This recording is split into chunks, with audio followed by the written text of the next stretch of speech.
So இன்றைக்கி கிளாஸில் என்ன டாபிக் பார்க்க போகிறோம் அப்படின்னா electromagnetics wave and protection of electromagnetics wave and electromagnetics வேவோட ப்ராப்பர்ட்டிஸ் என்ன அப்படிங்கிறத பார்க்க போகிறோம். ஸோ இந்த எலக்ட்ரோ மேக்னெட்டிக்ஸ் வேவ் அப்படின்னா என்ன அப்படின்னா ஒரு நான் மெக்கானிக்கல் வேவ் அப்படிங்கிறாங்க. ஸோ நான் மெக்கானிக்கல் வேவ் அப்படின்னா என்ன அப்படின்னா இது வந்து டிரான்ஸ்ஃபர் ஆகிறதுக்கு, அதாவது இது ஒரு இடத்துலேருந்து இன்னொரு இடத்துக்கு போகிறதுக்கு எந்த ஒரு மீடியமும் தேவைப்படாது. ஓகேவா? அப்போ இதோட ஸ்பீடு பார்த்துக்கிட்டிங்கன்னா எனக்கு ஸ்பீட் ஆஃப் லைட் ஓகேவா அதுக்கு ஈக்குவலாக இருக்கும். அதாவது c is equal to, அதாவது எப்போ அப்படின்னா வேக்யூமில் 3 × 10⁸ மீட்டர்/செகண்ட் அளவுக்கு எனக்கு எலக்ட்ரோ மேக்னெட்டிக் வேவோட ஸ்பீடு வந்து இருக்கும். ஸோ இதை என்ன சொல்கிறாங்க அப்படின்னா இது ஒரு டிரான்ஸ்வர்ஸ் வே அப்படிங்கிறாங்க. ஓகேவா?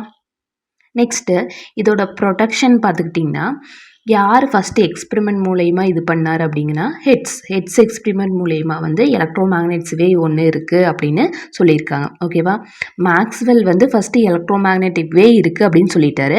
அதை எக்ஸ்பெரிமெண்ட் மூலமாக கன்ஃபார்ம் பண்ணது யார் அப்படின்னு பார்த்தீங்கன்னா ஹென்ரிச் ருடால்ஃப் ஹெட்ஸ் அப்படிங்கிறவங்க 1888 வந்து நமக்கு வந்து என்னது ஹெட்ஸ் எக்ஸ்பெரிமெண்ட் மூலமாக வந்து கன்ஃபார்ம் பண்ணியிருக்காங்க. ஓகேவா? ஸோ நெக்ஸ்ட் அந்த எக்ஸ்பெரிமெண்ட் என்ன அப்படிங்கிறது பார்க்கலாம். இட் கன்சிஸ்ட்ஸ் ஆஃப் என்னது 2 மெட்டல் எலக்ட்ரோட் 2 எலக்ட்ரோடு எடுத்துக்கிறாங்க. அது எப்படி இருக்குது அப்படின்னா ஸ்மால் ஸ்பெரிக்கல் மெட்டல் எடுத்துக்கிறாங்க. ஓகேவா? அதுக்கப்புறம் இந்த ஸ்மால் ஸ்பெரிக்கல் மெட்டல்லையே நான் என்ன பண்ணியிருக்கேன் அப்படின்னா, அதாவது இந்த எலக்ட்ரோட்ஸ்லேயே நான் வந்து லார்ஜ் ஸ்பியரை வந்து என்ன பண்ணியிருக்கேன் கனெக்ட் பண்ணியிருக்கேன். ஓகேவா? அதுக்கு அடுத்தது என்ன பண்ணுறேன் அப்படின்னா, ஸோ இந்த ரெண்டோட எண்ணில் பார்த்துக்கிட்டிங்கன்னா நான் ஒரு இண்டக்ஷன் காயில் ஓகேவா அது எப்படி இருக்குது very large number of turns இருக்கக்கூடிய இண்டக்ஷன் காயிலை வந்து நான் வந்து என்ன பண்ணி வச்சுருக்கேன் கனெக்ட் பண்ணி வச்சுருக்கேன். இப்போ large number of induction coil இருக்கிறப்போ எனக்கு அந்த இடத்துல என்ன ப்ரொடியூஸ் ஆகும் அப்படின்னா வெரி ஹை எலக்ட்ரோமோட்டிவ் ஃபோர்ஸ், அதாவது இஎம்எஃப் வந்து எனக்கு ப்ரொடியூஸ் ஆகும். ஓகேவா?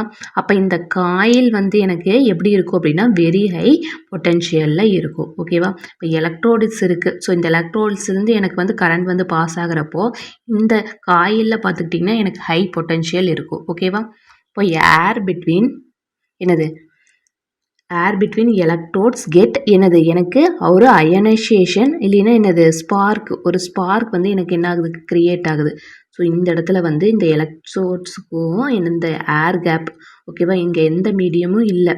ஸோ அதுக்கு இடையில எனக்கு ஒரு ஸ்பார்க் வந்து கிரியேட் ஆகுது. ஓகேவா? இப்போ இந்த ஸ்பார்க் பார்த்துக்கிட்டிங்கன்னா டிஸ்சார்ஜ் ஆகுது. அதாவது எங்கே அப்படின்னா இன்னொரு எலக்ட்ரோட்ஸை வந்து ரிங் டைப்பில் நான் இந்த இடத்துல வந்து வச்சுருக்கேன். ஸோ அது வந்து கொஞ்சம் தூரம் டிஸ்டன்ஸ் தள்ளி வச்சுருக்கேன். ஸோ அந்த இடத்துல வந்து எனக்கு என்ன ஆகுது அப்படின்னா ஒரு வேவ் வந்து டிரான்ஸ்ஃபர்ஸ் ஆகுது. ஓகேவா? இந்த இடத்துல வச்சுருக்கேன். ஸோ அப்போது எனக்கு இங்கேருந்து ஓகேவா இந்த எலக்ட்ரோட்ஸ்லேருந்து இந்த எலக்ட்ரோட்ஸுக்கு வந்து எனக்கு எலக்ட்ரோ மேக்னெட்டிக் டிரான்ஸ்ஃபர்ஸ் ஆகி போகுது. ஓகேவா? அதாவது ஒரு எனர்ஜி வந்து டிரான்ஸ்மிட் ஆகி போகுது எங்கே எலக்ட்ரோட் டு ரிசீவர். ஓகேவா? இந்த இடத்துல ஒரு ரிசீவர் வச்சுருக்கேன் இப்படி. ஸோ எனக்கு இந்த இடத்துல ரிசீவர் இருக்குது. ஸோ இதுக்கு பார்த்துக்கிட்டிங்கன்னா எனக்கு எலக்ட்ரோ மேக்னெட்டிக்ஸ் என்ன ஆகுது டிரான்ஸ்ஃபர் ஆகி போகுது எந்த ஒரு மீடியம் இல்லைனாலும். ஸோ இதை தான் நாம் என்ன சொல்கிறோம் அப்படின்னா அதாவது ஒரு எனர்ஜி டிரான்ஸ்ஃபர் ஆகுது. அது என்னன்னு பார்க்குறாங்க. ஸோ அந்த எனர்ஜி தான் என்னவா இருக்குது எலக்ட்ரோ மேக்னெட்டிக் வே இருக்குது. ஸோ நான் இந்த ரிசீவரை வந்து ரொட்டேட் பண்ணி வைக்கிறேன். அப்போ எவ்வளோ 90 டிகிரி ரொட்டேட் பண்ணுறப்போ ஸோ இந்த டைரெக்ஷனில் இருக்குது. நான் இந்த டைரெக்ஷனில் இப்படி ரொட்டேட் பண்ணி வைக்கிறப்போ எனக்கு இந்த இடத்துல ஒரு ஸ்பார்க்கு கிரியேட் ஆகாது. There is no spark created. For example இப்படி இருக்குது இந்த 2 எலக்ட்ரோட்ஸு. அதுக்கு அடுத்தது நான் கொடுக்கக்கூடிய ரிசீவர் பார்த்திங்கன்னா இப்படி இருக்கணும். இந்த மாதிரி இந்த ரிசீவர் வந்து இப்படி இருக்கணும். நான் இதை வந்து இப்படி ரொட்டேட் பண்ணி வைக்கிறேன் அப்படின்னா எனக்கு அந்த இடத்துல எந்த ஸ்பார்க்குமே கிரியேட் ஆகாது. ஓகேவா?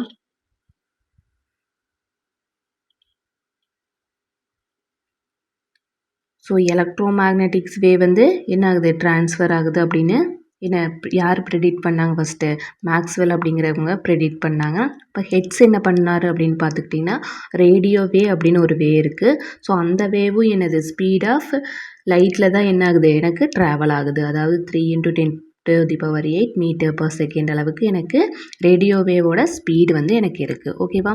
Next properties of electromagnetics wave அப்படின்னா என்னன்னு பார்க்கலாம். ஃபஸ்ட்டு ப்ராப்பர்ட்டி என்ன அப்படின்னு பார்த்துக்கிட்டிங்கன்னா, எலக்ட்ரோ மேக்னெட்டிக்ஸ் வேவ் வந்து எதனால் ப்ரொடியூஸ் ஆகுதுன்னா, ஆக்சலரேட்டட் சார்ஜ். ஓகேவா? எனக்கு இந்த சார்ஜ் வந்து அதாவது கரண்ட் கொடுக்குறோம், அப்போ வந்து எனக்கு சார்ஜ் வந்து ஆக்சலரேட் ஆகுது.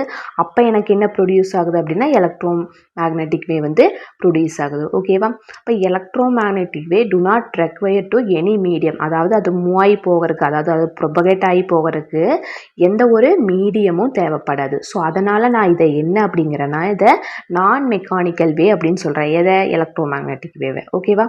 இப்போ எலக்ட்ரோ மேக்னெட்டிக் வே என்னது? ஒரு டிரான்ஸ்வர்ஸ் நேச்சரில் இருக்கும். ஓகேவா?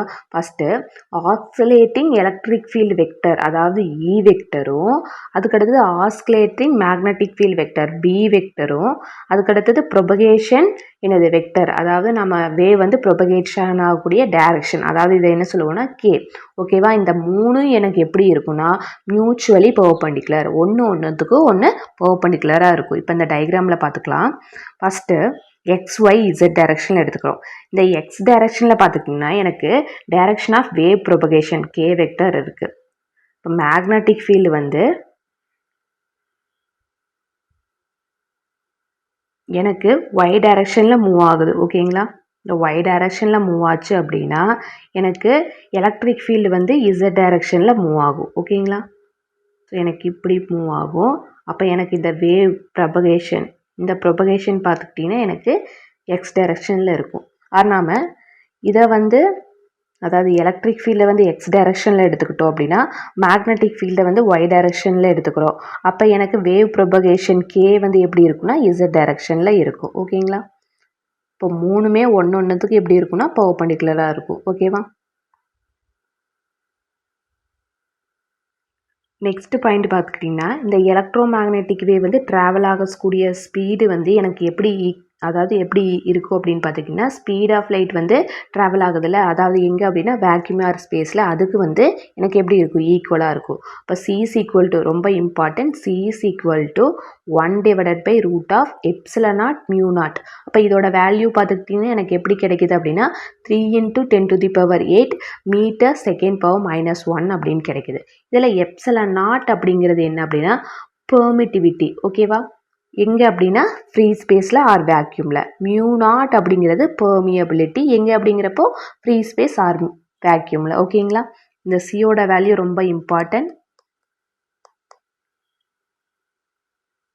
நெக்ஸ்ட் பாயிண்ட்டு, இதுவே நான் ஒரு மீடியம் எடுத்துக்கிறேன். அப்போ மீடியத்தை எடுத்துக்கிறப்போ அதோட பெர்மிட்டிவிட்டி பார்த்துக்கிட்டிங்கன்னா எப்சிலான், அதோட பெர்மியபிலிட்டி பார்த்துக்கிட்டிங்கன்னா மியூ.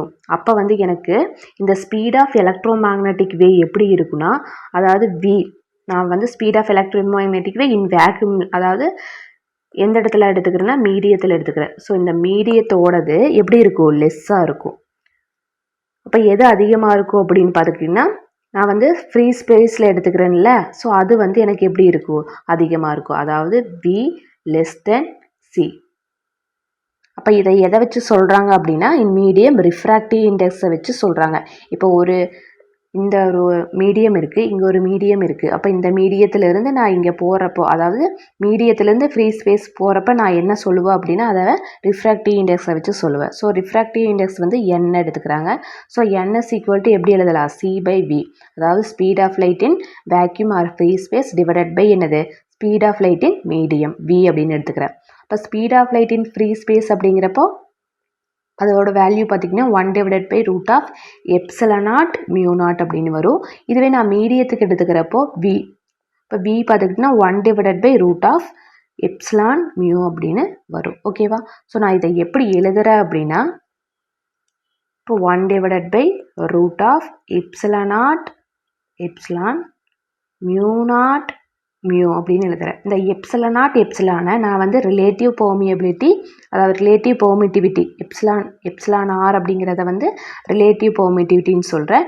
மியூஆர் அப்படிங்கிறத வந்து நான் வந்து ரிலேட்டிவ் பெர்மியபிலிட்டி அப்படின்னு சொல்கிறேன். ஓகேவா? ஸோ அதுக்கு ஈக்குவல் பண்ணிவிட்டு எனக்கு n அப்படிங்கிறது, அதாவது ரிஃப்ராக்டிவ் இண்டெக்ஸ் என்ன கிடைக்குதுன்னா √εr மியூ ஆர் அப்படின்னு கிடைக்குது. அதாவது relative permittivity epsilon r, relative permeability μr அப்படின்னு கிடைக்குது. ஓகேவா?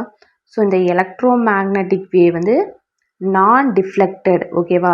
எதனால் அப்படின்னா எலக்ட்ரிக் ஃபீல்ட்னாலேயோ இல்லை மேக்னெட்டிக் ஃபீல்ட்னாலேயோ டிஃப்ளெக்ட் ஆகுமான்னு கேட்டால் கண்டிப்பாக டிஃப்ளெக்ட் ஆகாது. இப்போ எக்ஸாம்பிளுக்கு இப்போ எலக்ட்ரோ மேக்னெட்டிக் இப்படி ட்ரான்ஸ்ஃபர்ஸ் ஆகிட்டு இருக்கு. ஓகேங்களா? ஸோ இதுக்கு வந்து அப் அண்ட் டவுனில் ட்ரான்ஸ்ஃபர்ஸ் ஆகும் எலக்ட்ரோ மேக்னெட்டிக்ஸ் வே. இப்போ வந்து நான் வந்து இந்த இடத்துல வந்து ஒரு எலக்ட்ரிக் ஃபீல்டு வைக்கிறேன், அதாவது ப்ளஸ் கியூ அப்படின்னு ஒரு சார்ஜ் வைக்கிறேன். ஸோ அப்போ வந்து எனக்கு இது வந்து நெகட்டிவாக இருந்தால் கண்டிப்பாக அட்ராக்ட் ஆகும், பாசிட்டிவாக இருந்தால் ரிப்பல் ஆகும். ஸோ அந்த இடத்துல எனக்கு எதுவுமே நடக்கலை.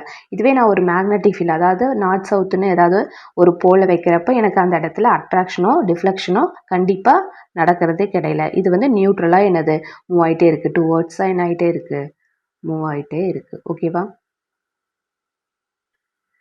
நெக்ஸ்ட் பாயிண்ட் பார்த்துக்கிட்டிங்கன்னா electro magnetics way can exhibit என்னது எலக்ட்ரோ மேக்னெட்டிக்ஸ் வேலையும் இன்டர்ஃபரன்ஸ், டைஃப்ராக்ஷன் அண்டு போலரைசேஷன் கண்டிப்பாக இருக்கும். இப்போ நம்ம ஆப்டிக்கலில் பார்த்துருப்போம் இன்டர்ஃபரன்ஸ், டைஃப்ராக்ஷன், போலரைசேஷன். ஸோ அதே மாதிரி எனக்கு எலக்ட்ரோ மேக்னெட்டிக்ஸ் வேலையும் இதெல்லாமே கண்டிப்பாக இருக்கும். ஸோ அடுத்தது பார்த்துக்கிட்டிங்கன்னா அதர் வேவ் மாதிரி மற்ற எந்த வேவ் வந்து ட்ரான்ஸ்ஃபர் ஆனாலும் அது ஒரு எனர்ஜியை வந்து கேரி பண்ணிட்டு போகும். அதே மாதிரி எலக்ட்ரோ மேக்னெட்டிக்ஸ் வேவும் எனது எனர்ஜியை கேரி பண்ணிட்டு போகுது, அதாவது linear momentum and angular momentum. ஓகேவா? ஸோ இதுதான் என்ன அப்படின்னா எலக்ட்ரோ மேக்னெட்டிக் வேவோட ப்ராப்பர்ட்டிஸ். நெக்ஸ்ட்டு நம்ம பார்க்கக்கூடியது நெக்ஸ்ட் கிளாஸில் பாயிண்டிங் தியரம் அப்படின்னா என்னென்னு பார்க்க போகிறோம். ஓகேவா? Future Vision Study Center, 2nd floor, AVK Maruti Plaza, opposite Hotel Lakshmi Prakash, SKS Hospital Road, New Bus Stand, Salem 4. For contact 90420 30163 and web address www.futurevision.ias.com.